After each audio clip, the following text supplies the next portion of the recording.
Are you ready for the ultimate modern classic RPG experience? Sea of Stars is a game that will transport you to a breathtaking world filled with adventure and magic.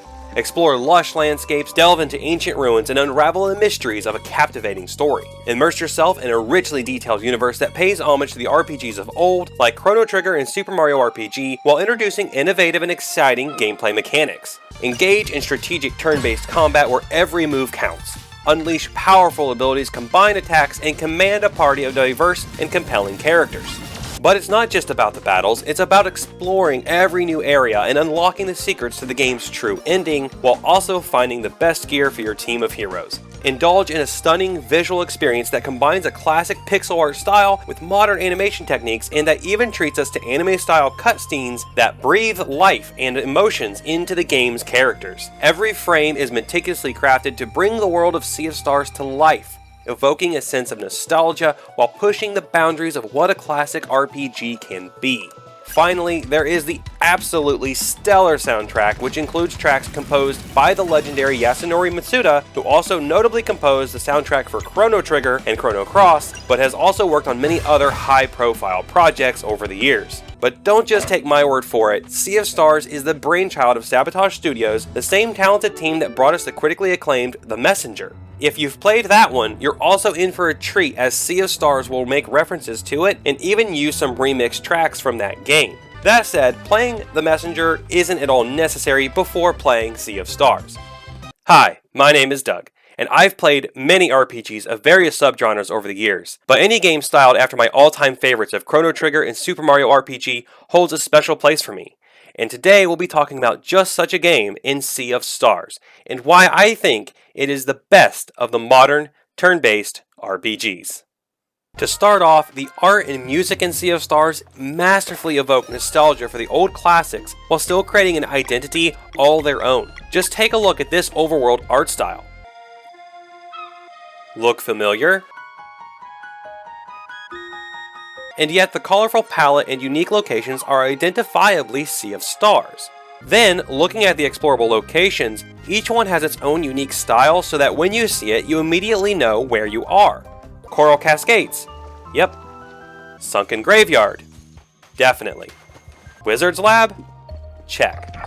On top of these facts, we also have the modern additions that help bring the world to life, like the way the brush sways in the wind or the waves lap against the shore. And the way you can see areas below you in parallax backgrounds helps make each area feel more a part of the world rather than just levels in a game. Then there is the music. My goodness, is it amazing. I don't care what anybody says, this is some of the best music in any game ever. I believe it's right up there with the likes of Chrono Trigger and Final Fantasy, which should come as no surprise, since as I mentioned earlier, the composer for Chrono Trigger, Yasunori Mitsuda, helped to compose some of the music for Sea of Stars. Just take a listen to this track from Coral Cascades in Sea of Stars, and then compare it to the present world over theme from Chrono Trigger.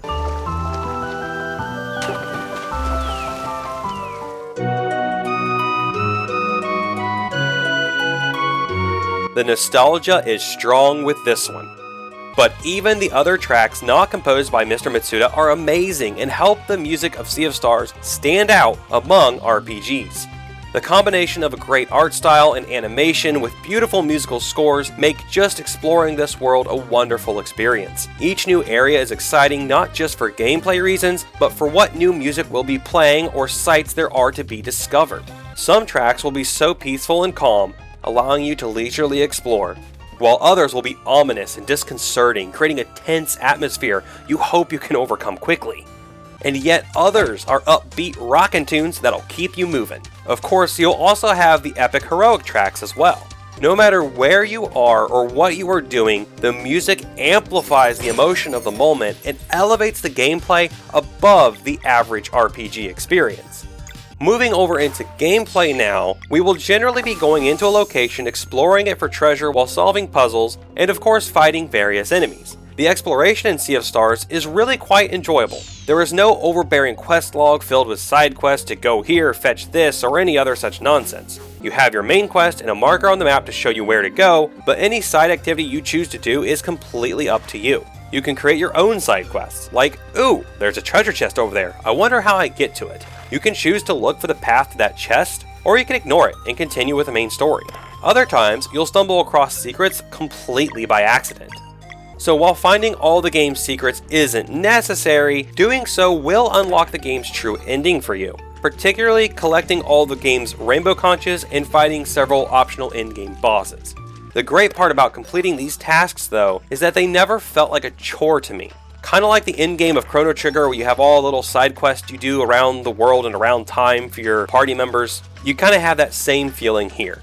For the most part, the bosses and rainbow conches in Sea of Stars aren't too hard to find. Many of them will be found along the main path of the game, but a few will require you to explore a little more or solve some challenging puzzles. In the end, this will all be worth it, as I found that the true ending does not disappoint. And to give you an idea of how long it takes to get to the true ending, I have just under 41 hours on my save file, and this is with all but 3 achievements complete. I feel like I took a lot longer on this one, so I'd say an average run should be closer to 35 hours probably. While exploring though, you will inevitably come across enemies. Sea of Stars follows Chrono Trigger's lead here, with enemies being present on the map and the battles themselves taking place directly on them too. Because enemies are present on the map, you can actually avoid a lot of battles if you choose, though you may find yourself underleveled if you do this too much. That said, battles are really engaging and very rarely feel grindy, annoying, or overly common. Sea of Stars strikes a nice balance between combat and exploration, never doing too much of one or the other. In battles, we have a mix of Super Mario RPG and Chrono Trigger. There is an active timing system like in Super Mario RPG where if you press the action button at just the right time during an attack, you can do a little extra damage and strike twice. While if you do the same thing during an enemy attack, you can reduce the incoming damage a bit. This is not necessary to win battles, but doing it consistently definitely helps. This system also keeps you engaged in the battle, as you can actively contribute to your success rather than just passively selecting skills. Then the game borrows the combat system from Chrono Trigger, where multiple party members can join together for combo abilities that can use multiple damage types and do more damage overall. Rather than using your MP to use these combos though, Sea of Stars has a combo meter that builds up as you attack and take damage. You can get up to 3 combo points to use, and when you do use a combo, it only consumes the combo point cost, allowing your characters to keep their MP. In fact, a character can take part in a combo and then still use a skill on their own turn. The turns in combat also use a sort of active battle system. Enemies will have a timer above them letting you know how many turns you have before they attack. For your turn, you can have your characters go in any order and even swap out characters in battle without losing a turn, which really opens up the options you have, which is good because of this next point. Some enemies will charge stronger attacks or multi-target attacks, and when this happens you will see several locks, as the game calls them, appear above the enemy. These locks will all correspond to a damage type, and if you can hit the enemy with these damage types, you can break the locks. Doing so will often weaken their upcoming attack, but if you can manage to break all the locks before time runs out, you can simply stop their attack and essentially force them to lose a turn.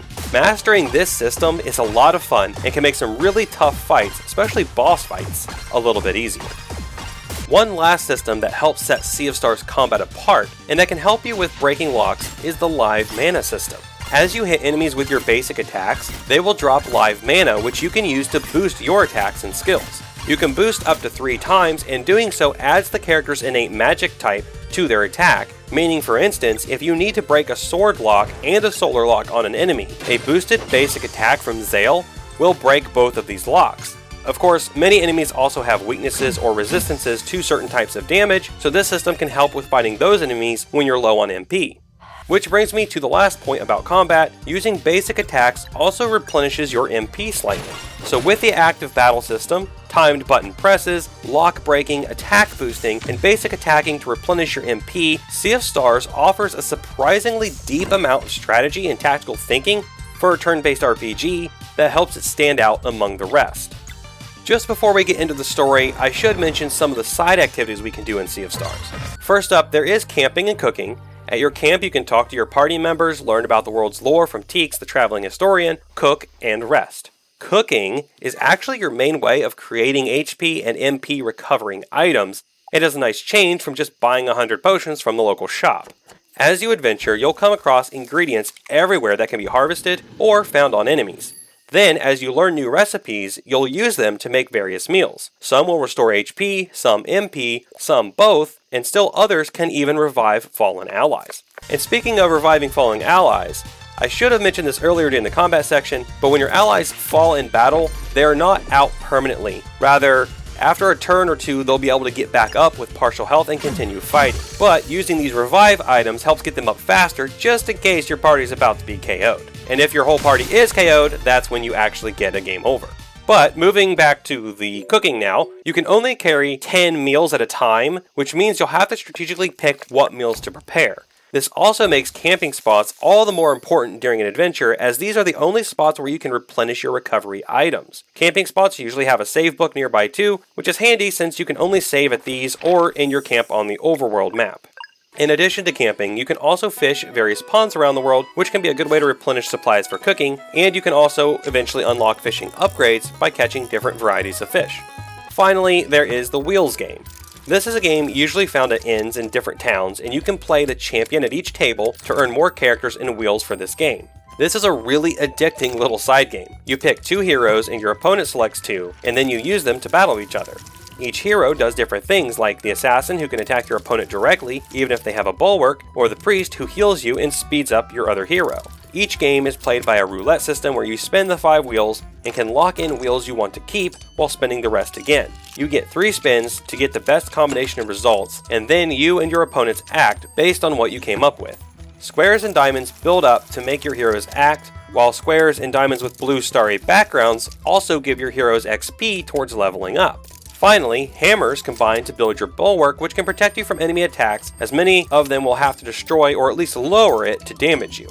Though some of this game is obviously RNG based, there is a lot of strategy too in deciding which heroes to use, or when to focus on building your bulwark, or even when to focus on leveling up a hero to make them more effective. While playing the Wheels game is a lot of fun, it isn't necessary to complete the game or even to get the true ending, but beating all the champions does work toward unlocking another late game secret that's worth seeing.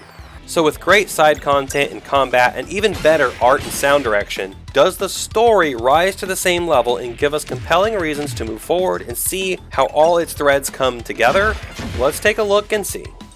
The story begins as our 2 main characters, Zale and Valera, are on their way to the Elder Mist to complete their training as Solstice Warriors. Zale is a user of solar magic, while Valera uses lunar magic, the only types of magic that dwellers are vulnerable to. Our hero's quest is to become full Solstice Warriors and then join the other Solstice Warriors on Wraith Island to destroy the Dweller of Woe. Dwellers are evil creatures created by the evil Fleshmancer that slowly feed on the inhabitants of a world until they become world eaters and then destroy the world. These are of course a major throwback to Lavas from Chrono Trigger, as very similarly it would feed on the world until it matured and then destroy it. So as our heroes venture forth, we are given some dialogue concerning how they miss their friend Garl and how they hope he forgave them. Then we are treated to a playable flashback sequence that takes us back to when Zale, Valera, and Garl were kids, and we get to see the training and growing up our characters have done. This section is really well done, helping the player connect to the protagonists and genuinely care about them and their story, which will help make the story more impactful down the road. After the flashback though, Garl pops out of a nearby bush and joins his friends on their journey. After proving themselves worthy with the Elder Mist, they are each given a prophecy which foreshadows future events in the game and are sent out on their grand adventure. The next part of the story will have us looking for a boat to cross the ocean and get to Wraith Island in time for the solar eclipse, as this is the only time the dwellers are vulnerable. Along the way, they'll have several adventures and meet a pirate crew who promises to get them across the sea if the heroes do something for them first. The story continues from there and really builds up the confrontation with the Dweller of Woe, making you feel like it's the big boss fight of the game. But then the story starts to take twists and turns, leading you to a much deeper lore and story that is really well done and has to be experienced firsthand to get the full effect. Are there RPG tropes in the story? Well, yes, but the game is fully aware of itself, sometimes breaking the fourth wall in only the best and most entertaining way. If you've played The Messenger, you'll know what I'm talking about here. And yet the game will still sometimes surprise you with those tropes that you should see coming. The only part where I would say Sea of Stars falls behind some of the greats is in its endings. Not the endings themselves, as they are really good, but in the fact that there are only 2 endings. Unlike Chrono Trigger, where depending on what you did during your playthrough, or even how or when you got to the final boss, the ending would change. In Sea of Stars, there aren't any real choices made during the game that will change the ending. The true ending is obtained by beating the game once and also having completed certain optional content toward the end of the game. You can then load up your completed game save and fight the final boss again to unlock the true ending. With that said though, even with its linear format, the story and gameplay of Sea of Stars make it an instant, modern classic that can be replayed many times just for sheer enjoyment. There is also a New Game Plus mode which will allow you to keep your powered up characters and play through again. In addition to this, a late game item you're given can make the game much harder if you're up for the challenge in New Game Plus. So whether you're a die-hard fan of classic RPGs or new to the genre, Sea of Stars promises an unforgettable journey that will capture your heart and ignite your imagination. Prepare yourself for an epic adventure like no other. Check out these great RPG videos next.